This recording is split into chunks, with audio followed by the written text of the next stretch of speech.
به نام خدا. سلام دوستان، خوش آمدید به ویدیوی 10 تا راز موفقیت ایلان ماسک.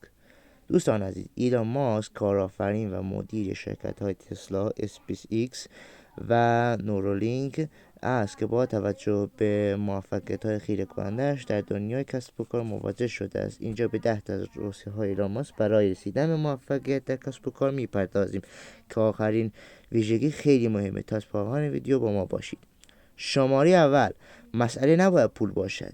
ایلان ماسک به پول به عنوان هدف اصلی نگاه نمی کند. او تاکید می کند که واقعیت این است که ثروتمندی از نظر او مسئله نیست. او با تعداد رأی ارزش خود را در شرکت های خود می سنجد. شماره دوم، به دنبال علایق بودن. ایلان ماسک همیشه به دنبال ایده های جدید و هیجان انگیز است. او تلاش های خود را می کند تا زندگی بهتری داشته باشد، تا جهان را تغییر دهد. شماره سوم، تمرکز بر روی مسئله های مهم.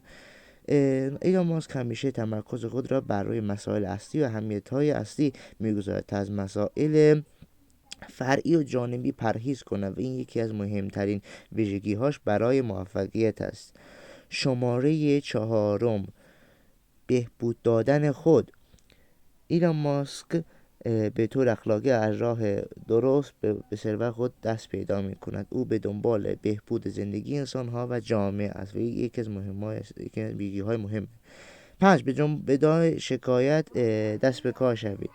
ایلان ماسک به جای شکایت به ساختن و اجرای به ایده های خود می پردازد. شماره ششم، تلاش بیوقفه.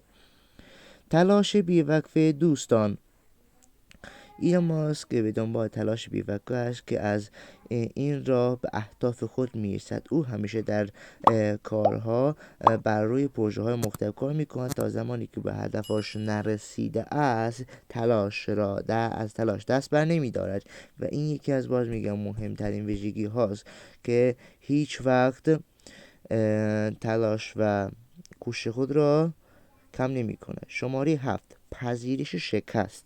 یکی از مهماشه. ایلان ماسک به عنوان یک کارآفرین با شکست‌ها و خطاهای خود روبرو می شود. او از این تجربه یاد می گیرد و به جای انداختن دستخورد دوباره اقدام به تلاش می کند تا اینکه بهترین ها برسد. 8. تیم خوب. ایلان ماسک به اهمیت تشکیل تیم‌های مؤثر و متخصص اعتقاد دارد. او با تیم‌های کار می‌کند که همراه او در راه بهبود جهان هستند. یکی از خیلی مهمه. شماره 9، تجربه و یادگیری مداوم. ایلان ماسک به دنبال یادگیری مداوم است. او به کتاب‌ها و مقالات و تجربیات دیگران و دانش‌های جدید علاقه دارد. شماره 10، ریسک پذیری.